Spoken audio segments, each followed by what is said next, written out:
बाजार में दिन की शुरुआत होती है। रोशन अपनी लिट्टी चोखा की दुकान पर बैठा है। वो आज बहुत परेशान दिख रहा है और उसकी दुकान का कोयले वाला चूल्हा भी ठंडा पड़ा है। लोग वहां से गुजरते हैं, लेकिन जब उनकी नजर ठंडे कोयलों पर पड़ती है तो वे उसे नजरअंदाज करके आगे चले जाते हैं। हे भगवान, आज तीसरा दिन है। कोयले की कीमत इतनी बढ़ गई है कि मैं उसे खरीद ही नहीं पा रहा। बिना आग के लिट्टी कैसे बनाऊंगा? अगर आज भी कमाई नहीं हुई तो घर में चूल्हा कैसे जलेगा? तभी वहां से गुजरने वाले कुछ जान पहचान के लोग उसकी दुकान के पास आ जाते हैं। अरे रोशन भाई, आज भी लिट्टी नहीं बनी क्या? हमें तो बड़ी भूख लगी थी। माफ करना भाई, कोयला बहुत महंगा हो गया है। मेरे पास इतने पैसे नहीं है कि मैं भट्टी जला सकूं। तभी अचानक एक गाड़ी वहां आकर जोर की आवाज के साथ रोशन की दुकान के पास रुकती है। सुरेश गाड़ी से नीचे उतरता है। वो रोशन के ठेले की तरफ बढ़ता है और उसे देखकर रोशन घबरा कर खड़ा हो जाता है। क्यों रोशन, 3 दिन से देख रहा हूँ तू यहाँ खाली बैठा है। अगर तू कुछ बेचेगा नहीं तो मुझे दुकान का किराया कहाँ से देगा? मुझे मेरा पैसा आज शाम तक चाहिए। मालिक, बस कुछ दिनों की मोहलत दे दीजिए। कोयला महंगा होने की वजह से धंधा बंद पड़ गया है। जैसे ही इंतजाम होगा मैं पाई पाई चुका दूंगा। मुझे तेरी बकवास नहीं सुननी। अगर कल शाम तक किराया नहीं मिला तो अपना ये धंधा यहाँ से हटा लेना। मैं यहाँ एक बड़ी मिठाई की दुकान खुलवाऊंगा, याद रखना। सुरेश उसे डराता धमकाता है और वहां से चला जाता है। उसके जाने के थोड़ी देर बाद रोशन घबराया हुआ अपनी जगह पर बैठ जाता है। रात में विमला कपड़े सील रही होती है। तभी रोशन उदास और बुझा हुआ चेहरा लेकर घर पहुंचता है। विमला उसके लिए पानी का ग्लास लाती है। उसे समझ आ जाता है कि कुछ ठीक नहीं है। क्या हुआ? आज भी कुछ कमाई नहीं हुई क्या? और वो सुरेश मालिक फिर से आया था क्या? हाँ बिमला, उसने कह दिया है कि अगर कल किराया नहीं दिया तो वो दुकान छीन लेगा। मेरी समझ में नहीं आ रहा कि बिना कोयले के मैं क्या पकाऊं। गांव में हर कोई वही पुरानी लिट्टी चोखा मांगता है, पर उसे बनाने के लिए बहुत आग चाहिए। निराश मत होइए, कोई ना कोई रास्ता जरूर निकलेगा। जब एक दरवाजा बंद होता है तो भगवान दूसरा रास्ता जरूर खोलता है। हमें कुछ अलग सोचना होगा। रोशन के चेहरे पर हल्की सी उम्मीद भरी मुस्कान आ जाती है। जैसे ही दोनों खाना खाने बैठने वाले होते हैं तभी दरवाजे पर दस्तक होती है। रोशन जल्दी से उठता है और दरवाजा खोलता है। सामने एक लंबा आदमी विनोद खड़ा होता है। नमस्ते भाई, मैं बहुत दूर से आ रहा हूँ। क्या मुझे यहाँ थोड़ा पानी और कुछ खाने को मिल सकता है? मैं इसके बदले आपको पैसे दे सकता हूँ। रोशन बिना कोई देर किए कहता है, पैसे की बात मत कीजिए बाबूजी, आप हमारे अतिथि हैं। लेकिन सच कहूँ तो आज हमारे घर में बस थोड़ा सा दाल और कुछ सब्जियां ही हैं। आग जलाने के लिए कोयला भी नहीं है। कोयला नहीं है? कोई बात नहीं, क्या आपके पास थोड़ा सा पानी है? रोशन और विमला थोड़े हैरान होते हैं। फिर भी वे विनोद को घर के अंदर बुला लेते हैं। अंदर आते ही विनोद देखता है कि घर में सिर्फ उड़द की दाल, चावल और थोड़ी सब्जियां रखी हैं, और अपना बैग खोलता है और उसमें से एक बर्तन बाहर निकालता है। रोशन और विमला उसे देखकर समझ नहीं पाते कि आखिर हो क्या रहा है। मैंने दक्षिण भारत में देखा है कि लोग आग पर सीधा नहीं पकाते, बल्कि भाप से खाना बनाते हैं। इसे वो इडली कहते हैं। वो बहुत नरम और सेहतमंद होती है। भाप से? लेकिन हमारे यहाँ तो सबको चोखा पसंद है। वो तीखा और चटपटा स्वाद उन्हें इडली में कैसे मिलेगा? वही तो जादू है। हम बिहार के स्वाद को दक्षिण से मिलाएंगे। हम बनाएंगे इडली चोखा। इसमें मेहनत कम लगेगी, आग की जरूरत कम होगी और स्वाद लाजवाब होगा। रोशन की आंखों में फिर से उम्मीद दिखाई देने लगती है। कुछ देर बाद तीनों मिलकर तैयारी में लग जाते हैं। विनोद और रोशन हाथ वाली चक्की में भीगी हुई दाल और चावल पीसने लगते हैं, जबकि बिमला धीमी आंच पर चोखा के लिए सब्जियां उबाल रही होती है। थोड़ी देर बाद विनोद और रोशन पीसने का काम पूरा कर लेते हैं।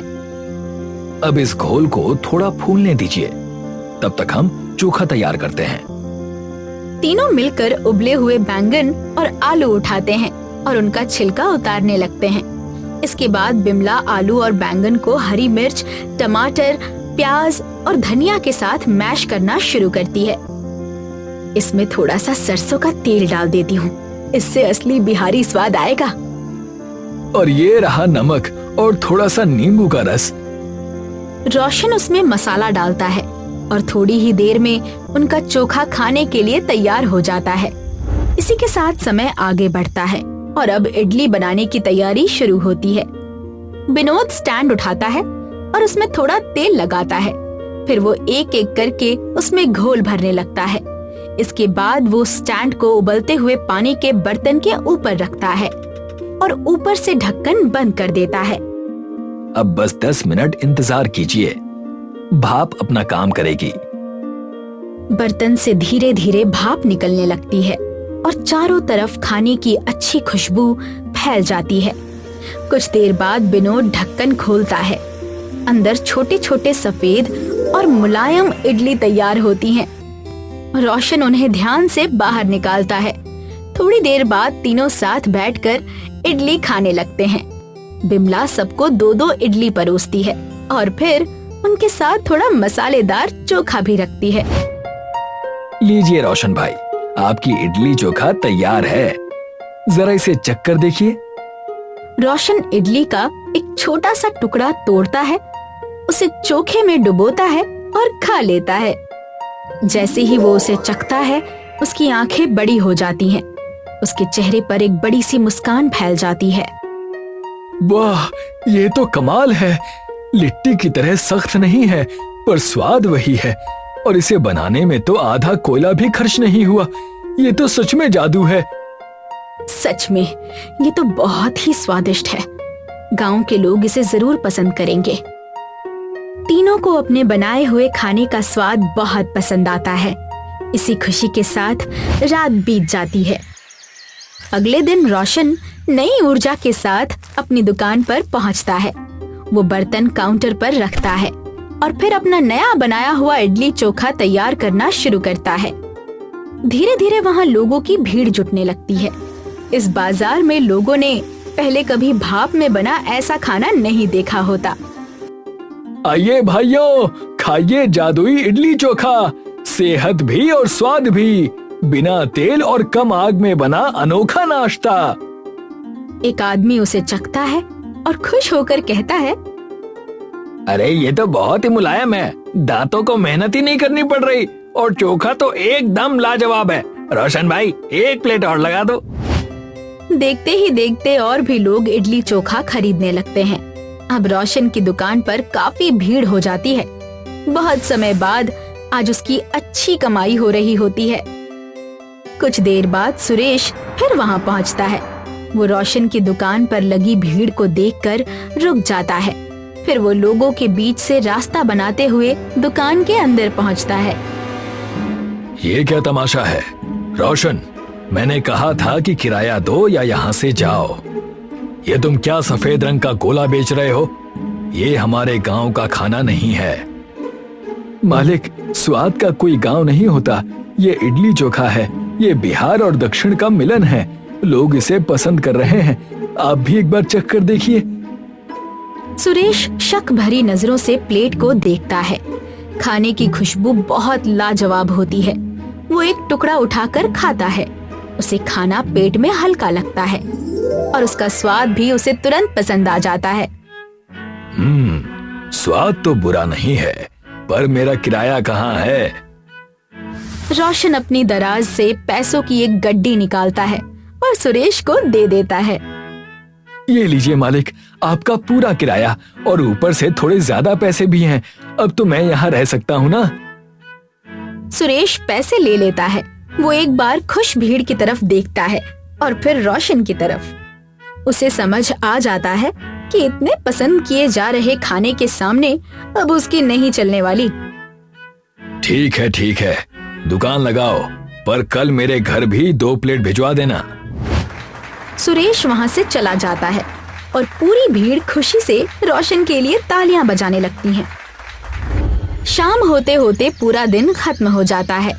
उनका सारा सामान बिक चुका होता है और नए खाने की वजह से आज उनका दिन बहुत अच्छा जाता है। इसी बीच बिमला और विनोद दुख पहुंच जाते हैं। आपने आज मेरी जिंदगी बचा ली। आपने मुझे जो सिखाया वो सिर्फ एक पकवान नहीं था, बल्कि मेरे लिए नई उम्मीद थी। मैंने कुछ नहीं किया रोशन, तुमने मेहनत की और बदलाव को अपनाने का साहस दिखाया। याद रखना, जब हम पुरानी परंपराओं में नयापन जोड़ते हैं तो जादू अपने आप हो जाता है। अब हमारा गांव इस जादुई स्वाद के लिए जाना जाएगा। तीनों उसकी बात पर खुशी से मान जाते हैं। थोड़ी देर बाद विनोद वहाँ से चला जाता है, लेकिन उसकी जिज्ञासा से बना ये नया खाना हमेशा के लिए लोगों के दिलों में बस जाता है।